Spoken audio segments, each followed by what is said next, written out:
everybody. Welcome to Sonic Talk, episode 542, recording today on Wednesday, the 25th of July, 2018, here in the scorching UK. They told us that this week was going to cool down and we were going to have a bit of a break in the weather, but it goes on, which is all right by me because I'm going to WOMAD this weekend with my daughter, and I don't really fancy a muddy festival appearance. I think I'm just looking forward to sitting in the shade and just chilling out. Although the ground is going to be incredibly hard. I might need some extra mattresses.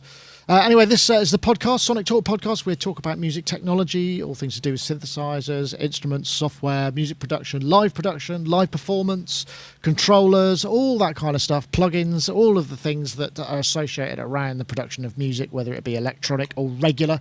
So I want to say thank you very much for everybody coming. I also want to say thank you to iZotope for providing the show prize. In fact, I'll start with that because sometimes you might miss it if you're go away for a cup of tea halfway through.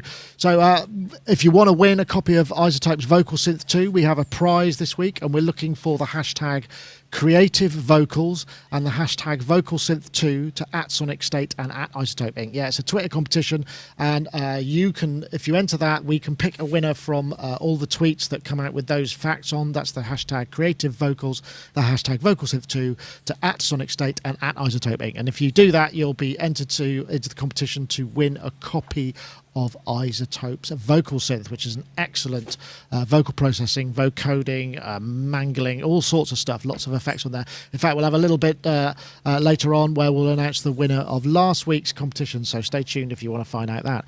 And we'll say hello to our guests. I think we'll start off with Mr. Charles Chicky Reeves, because he's been out on the road again. We haven't seen him for a while. Got a lovely backdrop there. I think that's the Matrix Brute behind you. Is that a Rhodes 73? Yes, it is. Mark Nice. 1. But it's got a Mark 2 top on it, though. Ah, okay. And what's that? Pro Tools on the right-hand side there? Can't tell Pro what Tools, Pro Tools, and UA console. Ah, is that a 4K screen you got behind you? It is, yeah. I use that as the main monitor because so that when my clients are sitting here, they're not like trying to look over my shoulder to see what I'm doing. They can actually see the whole time what I'm doing. Can you see it, though? Yeah, it's very handy. Because I find the problem is the resolution then decreases, the font sizes go down. Or do you change the system settings to make it all look bigger, or have you just got good eyesight? No, but I have really good eyesight with my glasses on. But there's strangely with that monitor there, it's at a certain distance. It used to be back about a foot from what it is now, and it was at this perfect distance where I couldn't see it with my glasses and I couldn't see it without my glasses. Now I can take my glasses off and see that. That's when you get to the state, then you're heading towards the territory of bifocals there, I'm afraid, my friend. Yeah, and I'm going to avoid that as much as possible. Well, I don't know. They can they don't have the lines across them anymore. They can make them kind of ground so you don't really notice it. Anyway, it comes to us all. Anyway, Charles Chicky Reeves, of course, sublime-uk.com, sound engineer to the stars, out on the road a lot, also songwriting, production, mixing, all that kind of stuff. Check out all his stuff at sublime-uk.com. Oh, God, it's a mouthful. Anyway, thank you very much for joining us. And we'll also hop over to Mr. Yoad Navo, who I said was sitting there looking very godlike in his kind of dimly lit studio and his beard of wisdom, which he seems to have developed there. Yoad is, of course, mix engineer, producer, songwriter, all sorts of stuff. Also developer for Waves. Where not too many, because when you say it like that, it sounds like, master of none. And I wouldn't okay. He's terrible at the things we didn't mention. Okay, yeah, exactly. But really good at the other stuff. So you're in London today. What are you working on at the moment? Are you mixing now, or are you kind of software developing? Both. Mixing quite a few interesting projects, and also had a really good few writing sessions recently with very young and incredibly talented new signs for a few labels. I can't name names, but no, sure. Quite amazing. Do you get a lot of that stuff where people come into the studio and develop the ideas and that's your kind of, you sort of help them realize that stuff? Is that? Yeah, I do that a lot. I do a lot of songwriting from scratch, which is my preferred way of working with new artists, because you just jump in the water and you write the song, and then it's amazing how I can get along with a 17-year-old, after 40 minutes, you know what I mean? And we have a lot in common, which is the track that we're working on, which otherwise could have been very awkward. But there's when it flows and when you have a nice flow and vibe, then it's really magical. And then you, at the end of the day, you come out of the session with a track. That's that it never stops exciting me, even though I've done it quite a few times now. Yeah, well, it's the international language of music, of course. Exactly. Breaks all. Yeah. Yeah. Just love that it. sounds really good fun. Really good fun. Yeah, it is. And we also have Mr. Matthew Hodson. Matthew Hodson is back in his. I can't tell because this new monitor I've got, the color balance is really off. Is that are those purple walls? Are you going for the kind of Prince vibe in there? I don't know. I don't know why I chose purple. I did spend a long time thinking about it. I used to work in a studio in Hackney, and there I used to engineer for some great producers, and all their walls were purple. So maybe I've been inspired by that over the years. I don't know. You have a purple backdrop too, don't you? When you're doing we use it's not. I haven't switched the lights on today, but we use a purple wash LED lights. So and it's purely because we experiment with lots of different colours, and it was the best colour for less noise in the video when you've got the lights dimmed down. So it's a good colour for working with video, and it seems to have just stuck. But yeah, I mean, lots of BBC use it as well, I think, in a lot of their studios. I think it must be just a good colour for video. I quite like it. I don't know. There's no windows in this room, unfortunately. I couldn't put any in just because of the amount of noise that would come and go from it. So I had to entertain myself with a colour choice, and I went for purple. It does the job. I don't go too crazy in here. But usually I've got the lights dimmed down a lot more anyway when I'm working. But I've just been doing a live stream, literally just finished it about an hour ago, and I've had to have all the lights on in here and brighten it up a little bit so you could see everything that I was doing correctly. And it suddenly got really, really, really hot, as you can imagine. Yes. Oh, so what you been? So you fired up the modular and whatnot? Yeah, yeah. Just working on. Managed to set aside some time really to start on the EP, my first EP for Fat Cat Records, and what I did, I stripped down the studio and I've reset it all up. So I've got MIDI controllers here. I've got a Euro rack behind me here. I've got all my effects, all my Eventide and Big Sky and delay pedals, and then mixer over here. So basically, I'm just, you know what it's like when you're starting new music. It can be a little bit overbearing to just kind of sit down and start just jamming out anything. So I thought I'll start with sounds. I'm just starting with a palette of sounds. So I'm working with bass at the minute, trying to find some really great bass tones and distortions to go with it, and just building up some really interesting sounds that I can use and throw into the pot when I start composing, really. Right. Okay. So is that working at the moment? I asked that question as if I don't know. I know it's working because I've said, yes. You press play and said, is it coming through? So you got a patch running at the moment. Yeah, is it running? Can you hear that? Yeah.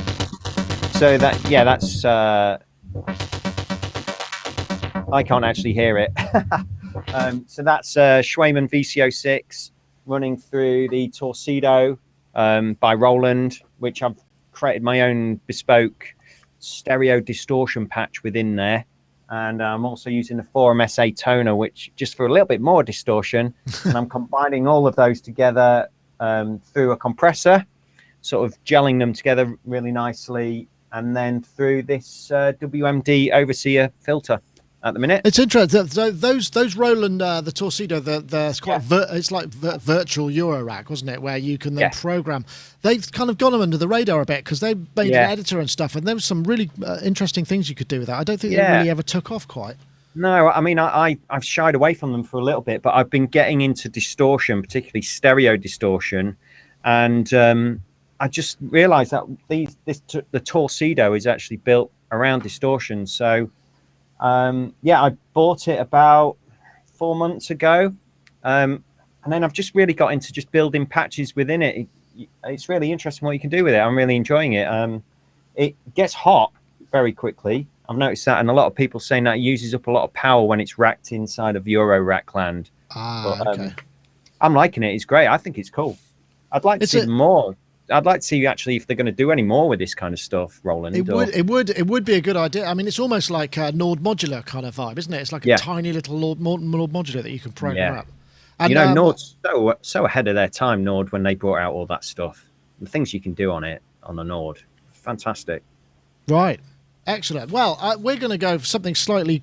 Well, actually, let's start with the new release of the week because, as we know, the DrumBrute Impact came out, and I'm going to play a video that I did with as a little jam with, rather than to begin with. So I'm just clocking up the arpeggiator and the grandmother because I published that review this year, and I was just triggering the arpeggio at random steps, which is why it. But it's actually not a bad little machine. I can't remember what I do next. Probably something really embarrassing.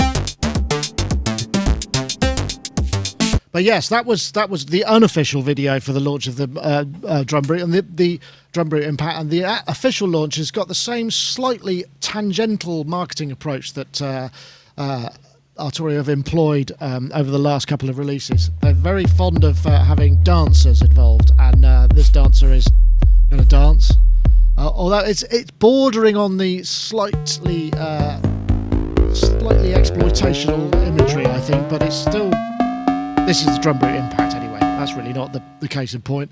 So analog drum machine, 10 voices, based on the DrumBrute, but with completely different voicing. Same sort of sequencing, really good sequencer actually. I think the sequencers really kind of feels like it makes a lot of sense. Unfortunately, no P-lock or anything. But this thing's only 279 quid.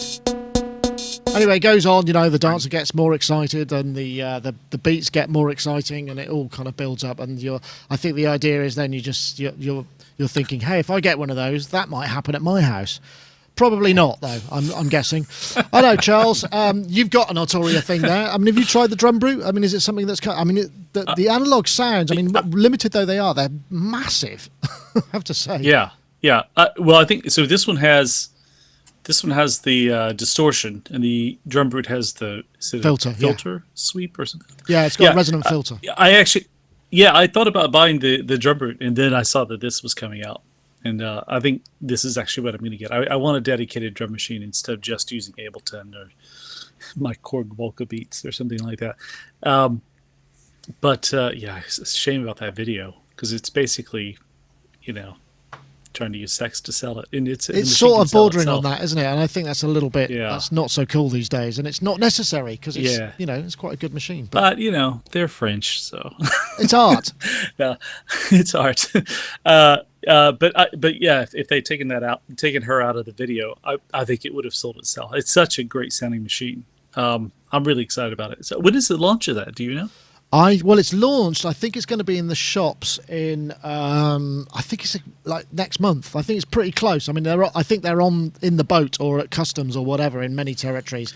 I've just reviewed it, and I have to say, I initially I was a bit like, well, I don't know, it'd be nice to have parameter lock on this sort of stuff. But then you think, well, it's a 279 quid drum machine, and once you start getting into it and breaking out some of the individual sounds and putting them into effects, it really starts to make sense. It's just, you've obviously got a sort of limit. The analog sounds are a limited palette of sounds, certainly just as a mix out kind of thing. Obviously, if you break things out, then you can affect them a lot more. And I guess that's what most people did with 808s or whatever. So it definitely has a kind of vibe. But yeah. I definitely. I'm really, really interested in getting one. Right. I love the idea of it. So yeah, I don't see why not. And I wasn't completely sure about the DrumBrute, but this I'm definitely interested in. I love that color effect. That's really nice. It's a really nice sound. Yeah, it works well on some of the voices and some of the. I mean, there are a few downsides, but anyway, Yoad, I don't know. Are you a drum machine guy, or do you prefer to do everything sort of from the box? I used to be, obviously, but these days I have my. I think I mentioned it. This Arturia, which I can't, the BeatStep Pro, which is rooted to. I created a very elaborate Logic environment where each pad goes to its different EXS instrument, and I can play the pad and Right. turn the knob, and it scans 108 and 28 samples within that EXS program. So I would load Oh, that's a good idea. 128 kicks, 128 snares, blah blah blah. So each pad and its its knob. So I can play the pad. I can either program it on the Beatstep Pro build a itself kit on the fly. on the fly, because the problem is when you load a drum kit is that it's already mapped, and if you want to change the kick, once you have the pattern going, you have to go in and load samples and things like that. But once you have 128, and I have 16 of those, so That is so it's genius. What a great idea. It allows me for great flexibility. So in terms of the actual sequencer, I can maybe do maybe we can do like a short video or something where I show this, because I think it will be interesting for some people, because it shows the flexibility of the environment in Logic, and it's just, for me, it really opened up again the sort of feel of a drum machine, because you can program it on the sequencer. It runs on MIDI clock and all that, and you can just do it. And then with the random function, which I think it has on the DrumBrute, it creates really amazing stuff. And then I just record 5 minutes and choose the bits, and it's all in MIDI, and the sounds are actually EXS sounds, 16 EXS. That is a really good idea. I guess you could apply the technique to other samplers. You just, because each. So are you in? So the knob just sends out its own unique CC, which you then map to whatever changes the samples, right? Exactly. It changes the parameter of a transformer that runs in. But it's more complicated than that, because you have to split it to different channels and to the notes. Because basically what I want is to eventually record the final note after the knob. You know what I mean? Yeah. I don't want to record the MIDI and then having to do the transpose in real time. So it's quite an elaborate system. I had to cheat Logic, and it all happens before the sequencer input. So it all happens before this. You know what I mean? Yeah. So it took me a little bit of time to program, but it's amazing. So for me, the kind of work and feel of a drum machine is already there. What I am interested in with this DrumBrute is the sounds, because it just sounds amazing. It sounds beefy and fat and yeah, the kick. I put the normally I put the wave through the scope and the frequency analyzer on the screen behind me, and I did that with the kick, and it starts when it's tuned right up. It's about 65 hertz, and it just goes right the way down, and then it goes but sub 30 hertz, and there's a massive fundamental and a load of stuff flapping about underneath that as well. So when you tune it right down, I mean, you're getting crazy amounts of bottom end if you want it. I mean, obviously you can EQ that out. So yeah. So for me, it's very tempting basically to get one of those. I would probably like. My problem is, because I work in front of a desk, is that I don't have a lot of space to put stuff, hands-on stuff. So the what's his name? The Beatstep is my main kind of. I have a small keyboard in the desk, and the Beatstep Pro is my main kind of pad thing. Although I have a machine and all that. I have to say that the pads on the machine are lovely. They are very good. On the Beatstep Pro, I'm not into them so much. But for me, it would be a matter of probably getting it as a sound module, really, and to incorporate it with the existing setup and with. It is quite small, so it is quite a compact thing. Is it similar size to the Beatstep Pro? That type of thing? No, it's probably more smaller. No, it's smaller. It's like the pads of the Beatstep Pro, and then a bit deeper. So it's not as wide as the Beatstep Pro. Yeah, it's quite small. Wow, interesting. I'll definitely look into that, because it sounds amazing. I wanted to get an analog drum machine. I was looking at the Vermona, and I was looking at Beatstep. Not Beatstep, DrumBrute. DrumBrute, yeah. And the 808 or 8 or whatever it's called, the new Roland thing. But from everything I looked at, yeah, this one seems like the most reasonable one to get. Well, to be honest, I'm now going to have to go and program my BeatStep Pro to do what you did, because that one of the worst thing, the thing I hate about assigning pads is assigning pads and mapping MIDI notes. But if you're just flipping through sounds, that makes such a lot of difference. Exactly. Matt, I'm guessing you've probably got plenty of things that will make analog drum sounds and a much broader palette. Oh, is that the Nansverg? What's that? This is even smaller. This is the drum computer, and this That's is MFB, by isn't it? MFB, 522, and basically it's an 808. It's got individual outputs on it. It's got MIDI. Wow. It takes MIDI clock, and it's such a bad boy. It sounds so big. The kick drum on it's brilliant. Having said that, I've just sold it. Someone's just got this off eBay. Reason being, I've actually got a TR8S, which I've been using, and I'm really into that, basically because you can perform with it. It's got filters on it, it's got effects on it, and that's a big thing for me when I'm going out playing live. Having a drum machine that you can add effects on, you can filter on the master or individual things. And also when I'm in the studio working with a lot of electronic artists, we want to craft sounds quite quickly, and the starting point might be an 808 or a 909, but we might soon want to sort of tweak it into something completely different. And you can't really do that with something like this, bless it. But it's still really cool. I really like. I guess also, because you've got all that modular stuff, I mean, the TR8S, you just if you make a really nice sound of the modular, just sample that in, and then you've got that in a kit. So it makes a lot of sense. Yeah, and it syncs as well to the modular really easily. It's got, I think it's got its own dedicated clock in for it. So that's just really good. What's also interesting about the TR8S, again, going back to misusing equipment, is you can load longer samples into it. So you can, not meant to, but you can load small loops into it. And if you've got those loops kind of running at the wrong tempo, drum rhythms and things like that, you can get some really interesting percussive stuff going on just by changing the tempo and the samples kind of.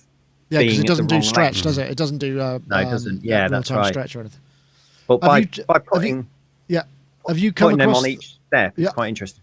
Have you come across the DrumBrute or well, you won't have come across this yet, but yeah, I had to play with the DrumBrute when it came out, and I'm a big fan of Arturia. I've got the BeatStep, I've got the MicroBrute as well. Love this thing. Again, connects to the modular really easily with CV and gate.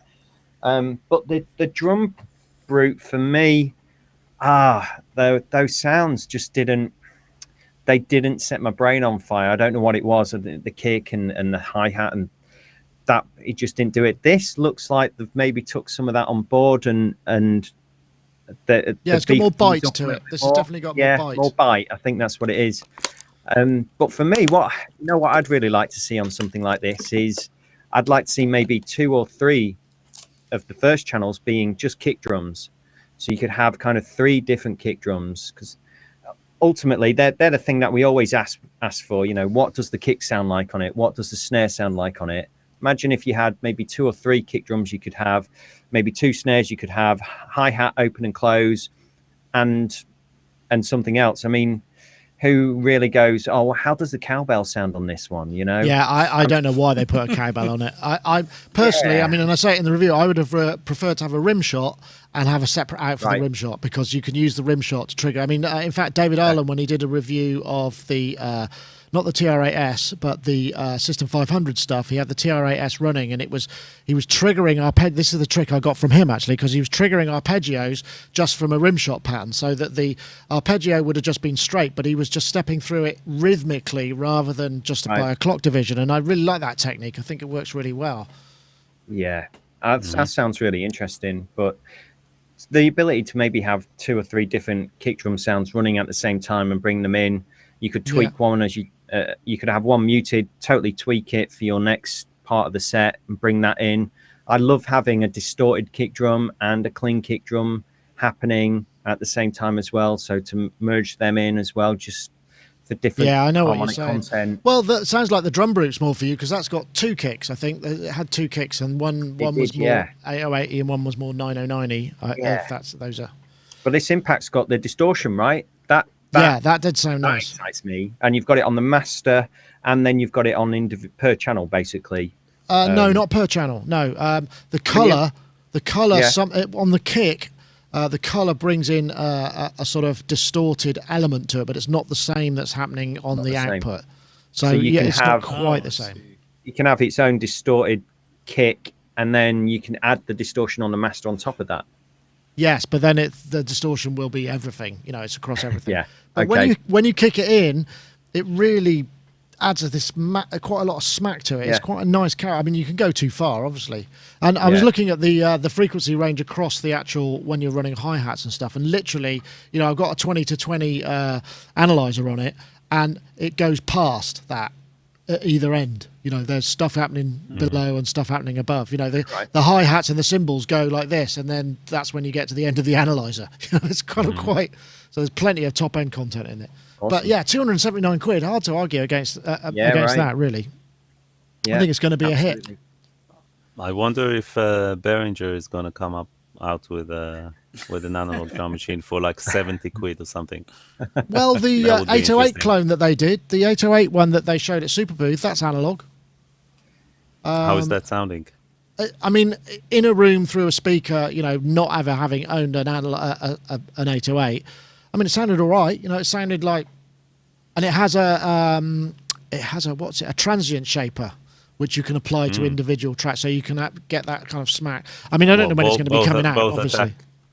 Both attack and sustain kind of thing, because I find the sustain function on transient designers or transient processors, I use it a lot on drums, a lot more than the attack, because for the attack you have compression, you have EQ, which can emphasize different parts of the kick drum or snare drum. But I love playing with that sustain, to get that exaggerated at the end. Right. And I don't think so. I think it's just a one knob. It would probably be the attack. Thing. Yeah, I think. Yeah. Well, actually, with one knob, you can also do like one end is the kind of attack and less sustain, and the other is the other way around. So interesting. Well, there you have it. But yeah, that's going to be out, like I say, probably in a couple of weeks. Our review will probably go live tomorrow because I'm not going to be around so much on Friday. So I'll probably publish that tomorrow if you want to check that out. Okay, so I think what we'll probably just do is the competition for the iZotope, if that's all right with everybody. So we'll just refresh everybody's mind about what Vocal Synth can do. I'm feeling good. So Vocal Synth 2, redesigned interface, new BioVox module, which gives track shaping, vowel shaping, vocoder, improved bands, CompuVox as well for glitchy computerized vocals, and TalkBox. I mean, all these modules have very strong flavors, pitch correction, pitch snapping, all kinds of stuff, more vibe, as it says, lots more effects, and also the effects are reaudible, lots and lots of presets in there. So do check out iZotope's Vocal Synth 2. You just need to go to iZotope.com/vocalsynth. You get a 10-day free demo there. And we've got a competition for this. I already said what the competition was, didn't I? What am I saying? It's because I've changed things up and I'm so set in my ways. We have a winner for last week's episode 451, a chap called Frank Haleko, and his Twitter handle is fhaleko. That's HALAYKO. And it says, give me the 5 vocal synths so I could get my voice out into the world. Thanks iZotope for the great software and to Sonicstate for the awesome videos. From Canada with love. So anyway, well, if you get in touch, Frank Haleko will be able to pass you on to iZotope. We'll give you a copy of Vocal Synth 2, and we thank them very much for their sponsorship of the prize this week. Right, here we go. How do you feel about... oh, that's not what I was looking for. Excuse me. It was this one. How do you feel about 808? It says, this great headline, Roland announces second 808-inspired sneaker, and obviously some bright spark in the comments says, great, so now there's a pair, you can have one for each foot, but I think it's a variant, so there's different pairs. So there's the colorization, they've gone into partnership with Puma, who've created this new, the Puma RS100 Roland, and there it is. If you're into, lots of people are into trainers, sneakers, whatever you call them, and collect them, and this one will set you back. I think they're going to be available in August. $100, $130, and the RS There's an RS0 and an RS100. So black and white vibrant orange. And it's an interesting idea, this kind of idea for music technology clothes, because I mean, you know, as a reviewer, and many of us who are involved in music technology and maybe endorsed artists or whatever, we get T-shirts all the time, you know, so we're quite used to the idea. In fact, Charles, are you wearing a... No, that says sports, so it's probably not a musically inspired music tech T-shirt, but I know you could... I quite like the idea of this. It's sort of the idea that 808 can become fashion as well. I don't think there's anything too cheesy about it. Well, two things. One, this shirt is my ironic I know nothing about sports shirt, because I tend to spend a lot of time with people who are following football and I have no idea what's going on. The other thing is, as far as Puma goes, I want to tell them, please take my money. I want one of these. I want a pair of these shoes. I really do. Yeah, I really do. What? And I will be very happy if anybody were to stop me on the street and say, hey, I know what those are. Yeah, I'm really excited. You want to get down with the kids with your 808 sneakers, really? Wow, okay. Well, that's... I'm not sure how appropriate that is with men of a certain age, but, you know, I think you would wear them well. I think you're still the right side of... You're still... Yeah, exactly. You're still the right side of that, so that will work. Yeah. I think that anyone who knows what an 808 is must be over a certain age anyway. You know what I mean? So true. That's true. Yeah, well, that's a good point. I don't know about fashion items in clothing. I mean, I remember there was a series of bathing suits which were sort of 909 and 808 kind of screen prints, which looked really good. I mean, they're quite cool actually, but it was very much, it was almost like I'm the DJ's girlfriend, or do you know what I mean? And the models were delightful, obviously, but it was an interesting idea. I don't know, Matt, you're kind of much more down with the kids in the fact that you're teaching a lot of them. Do you think any of them would go for this kind of thing? I don't know if they would notice if I rocked up to the classroom with a pair of them, but you know, regardless whether these were TR808 branded ones or not, I just think they are brilliant. These are the ones that I'm going to go for. They're the 09, I think. I just think they look really cool. I really like the colours. I walk around in a pair of bright yellow trainers currently. So I like anything with a bit of colour. Having said that, these are mainly black, but I think they look cool, man. I think they're good. We're getting a lot of great suggestions via the chat room for themed clothing. Let me see. Where was it? Where did I see it? Yeah, the Moog. Hold on. Moog flip flops here. There's Priscilla Hughes. Hold on. I'm just trying to. Where has it gone? Behringer Cowboy. But that's a good one. How about this? Behringer Cowboy boots. Where's the Moog flip flops? I'm just trying to find it. VCV rack. Hold on. Oh, it's going past now. Here we go. Moog flip. People. There's suggestions are coming up. Priscilla Hughes says Moog flip flops. That's not a bad idea. And what was the other one? Shoes with Eurorack patch cables, or certainly jack endings. That's not a bad idea. Yeah. Would that be taking it too far if I took all my laces out of my shoes and used patch cables instead? Is that taking it too far? I don't know. You could. They do cloth ones, don't they? Which would be a bit more flexible. I've got some of those, the braided ones. Yeah, that might work. I think that might be the equivalent of wearing a keyboard tie, but more niche. Oh yeah, keyboard ties. Can't do that. I mean, to be honest, that's the only thing that I can remember that is kind of music technology related clothing that I can think of going back over time. The keyboard tie, and that is really dodgy. I think I'm gonna wait until these clothes are actually functional, so they actually can make music. So when you step on the left foot, it generates a kick, and the right foot generates a snare, and your gloves are the hi-hats and whatever, and then you can, I'm gonna wait till that happens. I'm sure it's around the corner. There are this trainers image that of John Travolta walking down the street, in exactly, with your own beat. He's doing the hi-hats with his hand. We should point out actually that I think there's a number. I think it's Make Noise that do socks, and there's quite a number of companies that do kind of things like socks and underpants and stuff like that, which is kind of kind of funky. It's more understated, unless perhaps you're wearing socks with sandals, and then you can say it loud and proud. But I know that's quite an interesting idea, but it's generally, but this is another level of kind of, I guess, cultural validation of music technology, which is quite an interesting kind of concept in itself, I suppose. So yeah, I don't know. I don't know what else I would wear. I mean, there was because I got with the Moog grandmother, which went back today. Otherwise, I'd show you. There was a Moog Slinky, and I think when it originally came out, there was a Moog denim jacket you could send in a voucher for.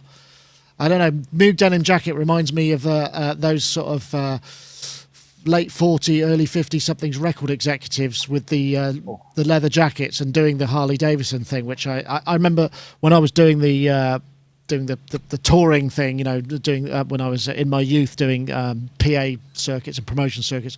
We would end up inevitably in the restaurant after the radio show or whatever it was with the local record company representative who was invariably wearing some kind of Harley Davidson leather jacket and all of the stuff, so it's like part of a uniform. So I think you've got to be very careful because it can be quite cheesy quite quickly. Of course, we're all very soberly dressed and not wearing anything too outrageous. So I'd just like to say that.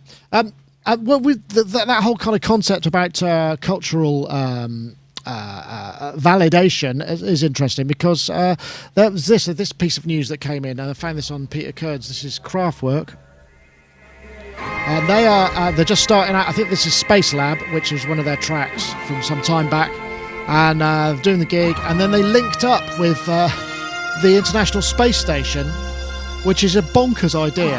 So this is the Stuttgart concert. They tied up with the European Space Agency. They actually sent an iPad into space with the last sort of shuttle that went up. Astronaut Alexander Gerst, who is right here. Here he is, and here's the iPad. Internationalen Raumstation ISS. That's a version of Lima running an as yet unidentified synth, which he plays, and the first notes he plays coming up soon, which will see if you can guess what they're going to be. You've probably seen this news item, so you know. That's bonkers. 400 kilometers in space.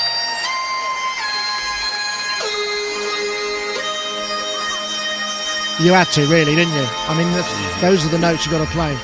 Anyway, he goes on and he starts to play a lead line, and which I'm guessing is the Space Lab melody. I'm not familiar with that tune. And then they're all playing in conjunction. And the technology, they've got a 20-minute window when they can send this stuff. And there's I think it's a 3 to 5 seconds of latency.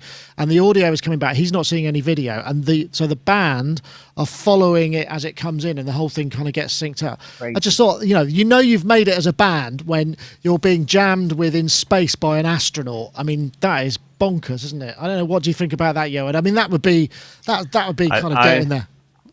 I had a little tear in my eye when I saw this. Was for me, it was really moving because like electronic music and space age and all that, and the 70s and the 60s, and it's all coming together, and the sounds. I love the concept of like sounds of the future from the 70s. You know what I mean? What would the sound of the future would be like? And that's all the Moogs and all that, and obviously Kraftwerk were pioneering all those sounds and all those kind of sequences, and them and Tangerine Dream. And for me to watch it was just absolutely amazing because it's everything together. It's that era and space, and it's happening now, like 40 years later. And I don't know, there was something about it that is really nailed it on the head for me. Yeah, it's an interesting. I mean, it made a few news things, and Peter Kern on CDM Link did a piece on it and talked about the whole kind of concept, and it's quite interesting. But I guess it made the wider news. But you're right. I mean, it does seem very. I mean, there's a few firsts here. It's the first electronic music instrument in space, and the first live jam between Earth and orbit. So there we go. Mm-hmm. I know, Charles. I mean, this seems like the sort of thing. I mean, you do live electronic music events. I mean, if you had that lined up for your next OMD or whoever, concert, that would be a pretty awesome thing to be part of, right? Yeah. Well, Andy from OMD is friends with Tim Peake, and I'm sure he's still going to be jealous of this because this is pretty amazing. And I like what you had said about it being like the future from the 70s, which to me is actually vaporwave music. That's why I'm really into it. It's retrofuturistic stuff. But yeah, that is quite amazing. wish I could work something like that out with OMD. God, that would be very cool. I Right mean, now, the can best you we imagine? do is- Can you imagine? It's like the concept of planning for a gig where you've got to send an instrument out into space for someone to play. I mean, that's because I know it's like 1,100 pounds a kilo to send it up into space too. It's not like it's some kind of cheap. you've looked thing to into it. send You up know, there. you know how much it costs. So that's I know how much interesting. it costs to send for every kilo. It's about, I think, 1,100 or 1,200 pounds, something like that. Yeah, it's Wow. pretty high up there. So yeah, I mean, it's like they have to think about absolutely every little bit of weight, you know. So just, by the way, can you stick this iPad? Yeah. I just want to add that it looks like from the screen, it looks like it's a proprietary. It's app. Lemur. It's Lemur. It's a Lemur Yeah, interface. but they've arranged the notes in a way that it will play the sequence that is right for the song. So they okay. kind of allocated so there's been some planning in order, and I'm just imagining the amount of security checks and bug and QA that this app and this skin have gone through by NASA in order to make it kind of safe to send it to space, you know. Yeah. So to make sure that no one can from his iPhone here on Earth can take over the spaceship. Wow. Imagine it's space real lab James and all Bond that. stuff, isn't it? That I know, Matt. It's a great idea, isn't it? I mean, imagine being that guy. I mean, it's what man, was it? Tim Peake who did the? He played. Did he play Space Oddity? David Bowie, didn't he? Yeah. But can you imagine the amount of pressure on this guy to get those notes right as well? I noticed like he slowed down towards the end just to make sure he got that. You know, if it was me, I'd probably got that last note wrong. I wonder. Yeah. I wonder if velocity works the same in space. Oh, hold on. That's a show title. Oh, yeah. I think they spent months training underwater with the iPad, probably. Okay, Yeah. in space, no one can. In space does velocity No work? Okay. All right. So, or some derivative of that. Yeah, I like that. Oh, I'm sure I wrote something else down. What an honor, though. I mean, just not only playing from space, but playing with Kraftwerk as well. You say you made it as a band, but you've made it as an astronaut as well. You know, to have said, "Oh yeah, I did a gig once with Kraftwerk from space." You know, Yeah. no big deal. That's the line, You know isn't what I it? Yeah, just toss that one in there. Yeah, I like the idea of that. That's a great one. Yeah, absolutely right. No, brilliant. And more of this kind of stuff. But it's interesting because, I mean, I'm surprised. Even it's 400 kilometers above sea level. So it's not, I mean, it's a long way up. But I was expecting it to be like, 20,000 miles or something. But I guess it doesn't, in mid-orbit It's a lot. or level. Believe It's me, still, it's a lot. It's a lot. But so it's 3 to 5 milliseconds delay for sending the audio back. Isn't all that bad. Apparently he had he had audio coming back, and the engineers of front of house had to ride the faders to make sure it didn't start feeding. I wonder what feedback sounds from space sounds like from space. That would be Sounds like a flanger, probably. You know what? I didn't see an audio lead on his iPad. Maybe it was there. Bluetooth. Yeah. Bluetooth. Oh, is it Ableton Link. Oh, even Craig. Yeah. Does Bluetooth work in space? Wow, now we're getting to all sorts of random Doesn't concepts. even work in my studio half the time. Bluetooth. it does. Bluetooth does work in space, but it becomes yellow tooth actually. Very good. Good. Okay, right. There was one other thing that I wanted to get in here. Did you see this is a video that was shot at Summer NAMM by Sound on Sound, which obviously then came out. No. What is it? This is the brand new refresh of the Faderport. So the Faderport has been one of our most popular products. It's a control surface for, of course, Studio One, but a variety of other DAWs. And now, in the last year or so, we've put out the Faderport 8 and the Faderport 16. Now we've updated the single Faderport to all of the new features. So do you want to talk us through some of those features then? What's different? We won't go through all of that. If you want to check that out, Sound on Sound channel, they've got it's like a 4-minute video, and they've got other stuff from Summer NAMM because they went over. We just couldn't make the trip, sadly, but so they got all the scoops on all of that stuff. But yeah, this has just come out. I think it's going to be $199. I think I reviewed the original fader port. It still needs power to make sure the fader moves because USB just doesn't quite have enough thing. But I've always, I think I've got an alpha track or something, which is, I'm trying to get back here because it's so useful for that sort of automation. I mean, I know sometimes you need to automate more than one fader at a time, but it's still a great idea. It's just never really, I don't know how many they say. They said it was one of their most popular products ever. I know, Matt, do you use controllers for automating and moving fader stuff or just? I don't know if you can see, I've got the Behringer BCF over here. Yeah. And I've got the BCR as well, and that's usually set off at the side. For whatever reason, I'll have usually things in the box like filters, delay times, reverbs, just to ride those things, and obviously volume as well. Sometimes all at the same time. Obviously, this is one fader. This is great because I can sit there with 4 fingers quite happily and just kind of change things. I like to ride things during the mix like anyone else does. I'm big on automating reverbs and delay sends at the end of words and sentences and that kind of thing as well. And sort of manually ducking things as opposed to using a compressor to do that. So yeah, I do tend to use it. This one, I know a few people who use this and they really like it, and they have it sat there and it doesn't take up much space. Yeah. And you get transport control as well, so yeah, that's all in there. It's quick to flick through the different faders with it. It's nicely laid out. It looks very ergonomic. Yeah, and also it works in Ableton Live, this one as well, which is something that's not always the case for some things. So that's kind of it looks kind of cool. It's great.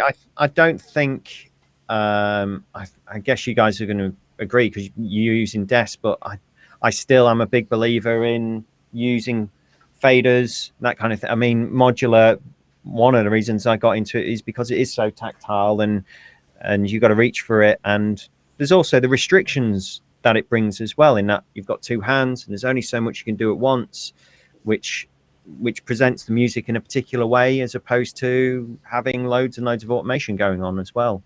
Interesting thought. I'll come to you, Charles, because I mean, obviously you've got an analog desk there. I don't know if it's got kind of VCA automation in it or anything like that. I mean, are you a drawer, or do you like to actually, have a moving fader? Or have you got anything moving fader? I don't have anything not here. I mean, I have my Digico desk, but that's out on the road, which is obviously moving fader. But this analog desk, no. I like to, it depends on how many recalls I have to do. If I have to do a lot of recalls, like if I'm working on a soundtrack or something like that, massive amounts of recalls, I will draw stuff. It's just so much easier for me. That's just the way my head works. I had thought about the Faderport, but I haven't been able to really justify getting one. I don't think I would use it, honestly. I think it's a novel idea. Paul, for OMD Paul, uses one, and he really likes it, but it's just not my thing. I do like ride faders of the a mouse lot when I'm something. mixing, but I use the console. So do you use moving? Do you automate in a linear fashion for live stuff? Because obviously the songs have MIDI clock or something. Do you ever kind of do that, or are you doing mostly hands-on and scene changes based things? Hands-on scene changes. For every song, I've got a separate scene. Mostly because there's so many things coming from different places, and some channels you just don't want up. And also they get what they have in their headphones. They have it at a certain level that they really like that doesn't necessarily work for the PA. So I'll maybe have something a little louder, a little quieter, whatever. But I spend a lot of the show just fingers on the faders, writing things up for the verses. I mean, for the choruses, pulling things back for the verses, ducking things. I have a lot of ducking that's going on, either using compressors or using Track Spacer, which is one of my favorite ducking plugins. But I am also I'm writing quite a few things. I'm very hands-on with mixing, and that includes in here too, because like I said, I have everything going through the mixer, and I will write things. And 0 is my nominal level, so I know if I need to get back, that's where I go back to 0. But I am writing things constantly in a mix because I like the mix to have life to it. And if it's just running statically off of Pro Tools or Ableton or Logic or whatever, I mean, yeah, you can have levels drawn in and out, but there's something about a human touch to it. It's well, you it's a get different vibe. kinds of curves, don't you? Because it's either not a linear curve or an exponential curve. It's just a finger curve, which is whatever that is. Yeah, and that's human that's curve. Do you? The other thing I was going to ask before I come to you, Yoad, is when you're changing scenes, do you make the faders safe, or just do the effects and the EQs and the mutes recalls, or do you reset the fader levels as well? It depends.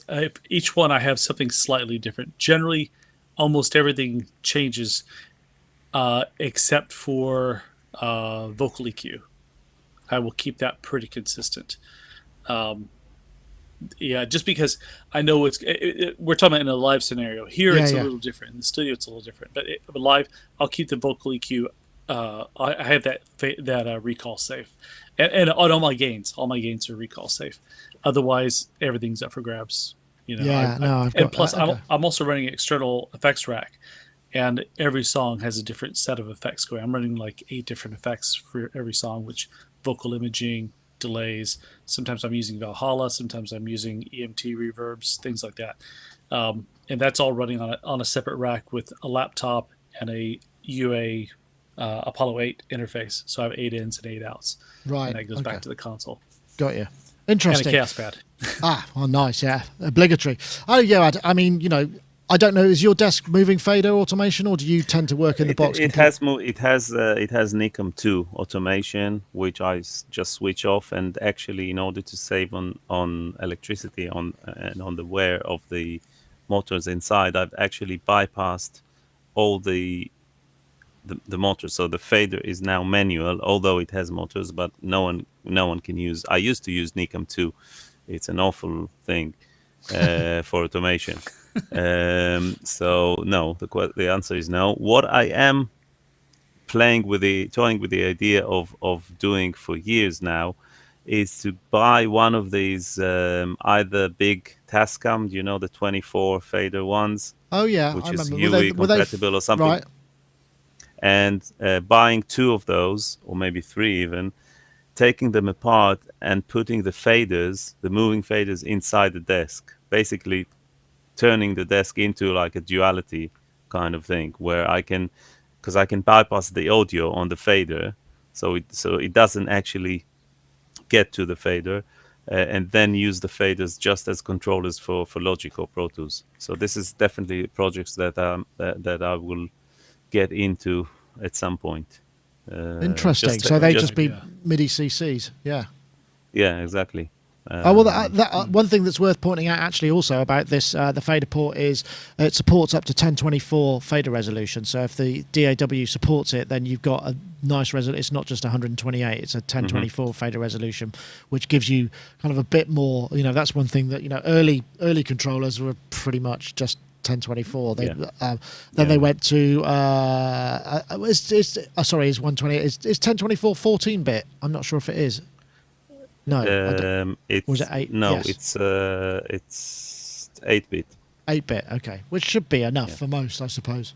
Yeah. But I think that's coming out soon. There was also, inevitably, Behringer have got something not quite the same. It's got a lot more functionality, which actually also looks quite interesting. But I know their Etch Touch series took a while to come to market, so I don't know where they are in terms of when it's ready. But this has got a little scribble strip that looks like the same one as the X32 and a load of function buttons. Yeah.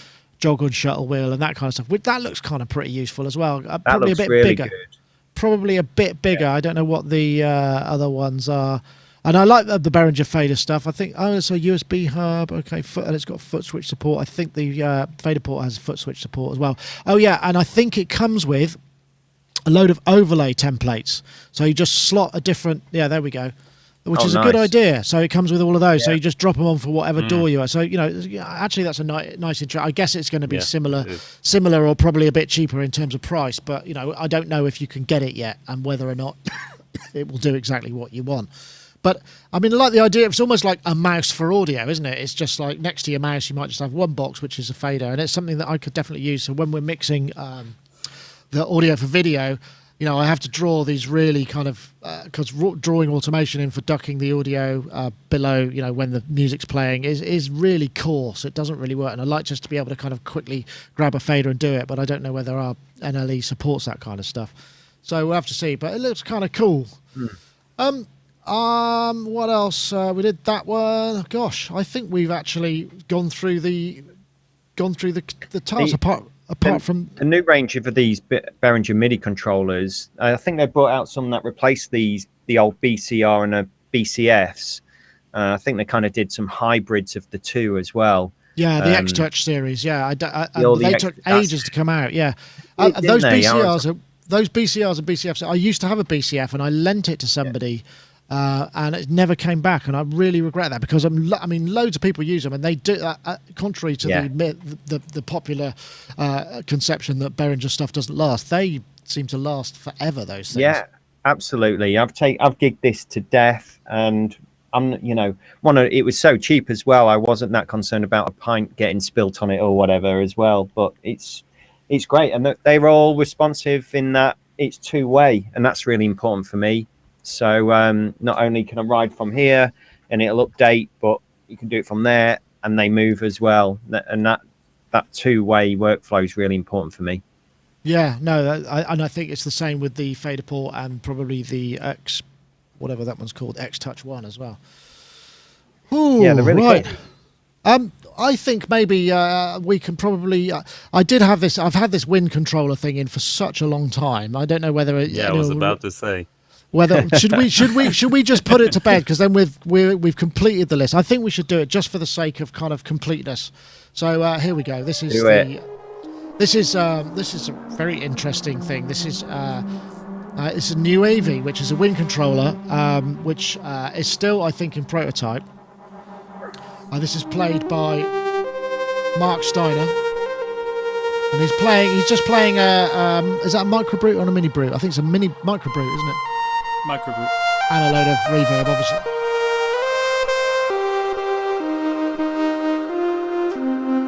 And it's really, I mean, this wasn't really... The idea of this video, I think, was just to demonstrate how expressive wind control could be generally.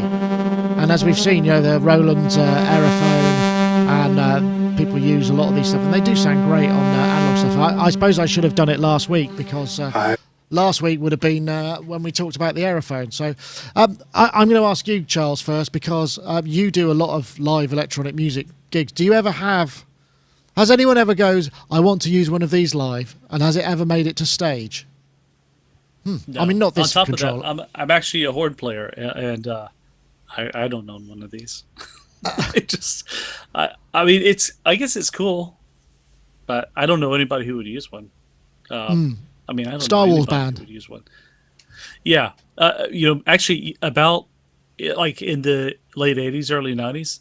Yeah, absolutely. It was a way for the saxophonist, or as they may say here, a saxophonist, to be kind of cool. But that kind of ended right about there. I mean, because I don't know anybody. I mean, like I said, I play sax, and I wouldn't want one. I'd rather just get a synth and play on the keys. Okay, well, it's an interesting idea. I mean, you're entirely okay. So, Yoad, have you ever been set up for a recording session and someone shows up with one of these? No. Sort of things. I've seen a prototype of a very, very interesting and weird instrument lately, which I can't disclose, but it was out there. But I think that the essence of this, for me, because I'm not a wind instrument player, so I can play the recorder, But for me, making the notes, playing the notes will not be as easy as it is on the keyboard. But I think that the main thing here is the breath control. Yeah. So I'm wondering whether it's worth actually reviving. I have a CS70 which has breath control. I don't know if it comes out of the MIDI mod. It has, probably not, but I have a DX7 which I can try. Haven't tried that for a while, but that could be a handy little thing to have, just a converter, basically just a box that will convert breath control through USB. That could be something good. Yeah, I'm sure there's probably a lot of these out there. I mean, I'm guessing also, Matt, in the world of modular, the expressivity really is quite a bonus, right? Yeah, I Potentially. think so. Having all that possibilities going on. Yeah, you can assign it to multiple things. I think I've probably said this on the past few one of these programs is about the keyboard and how if you're a new music producer and you still haven't gelled with the keyboard yet, then I would fully recommend picking up something like this, something new. You never know. If like me, I mean, I'm surrounded by keyboards, but I'm not a keyboardist. But I can't help thinking that if I had been presented with one of these, I might have got on with this more than I do with playing the keys. Do you know what I mean? For new music producers who aren't yet exposed to working with black and white keys, this might be the thing that works for them, that allows them to compose and produce music, basically. Yeah, I think that's a fair. I agree. I know we're covering ground here, but this is really just me trying to finally get this topic off the list. So forgive for those listeners who go, "Oh, you talked about wind controllers last week." Yes, we did, and now we've talked about this.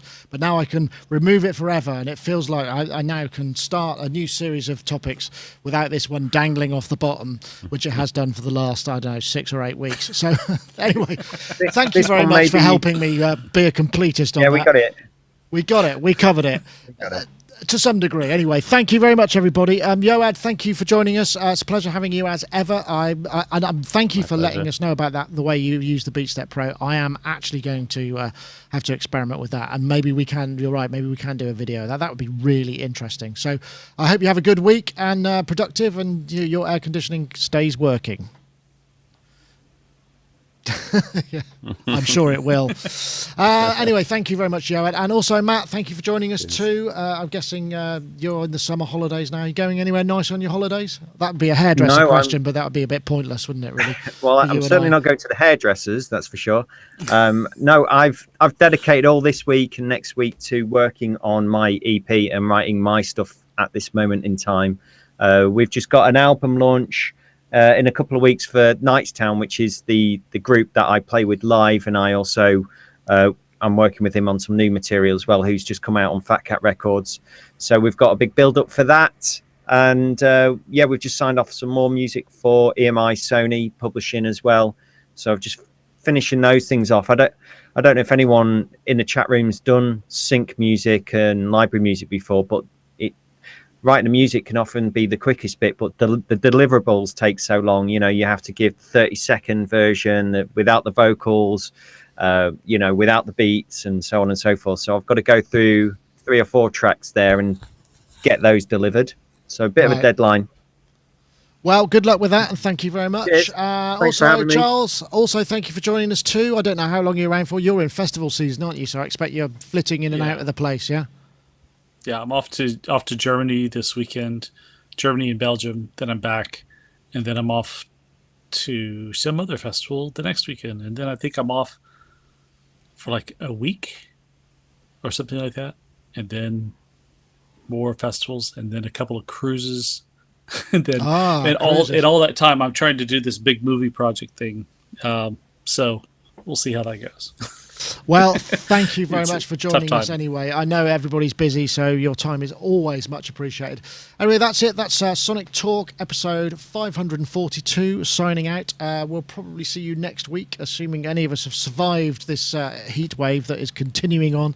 But that's it. Thank you very much. We'll all see you next time. That was Sonic Talk episode 542. Goodbye now.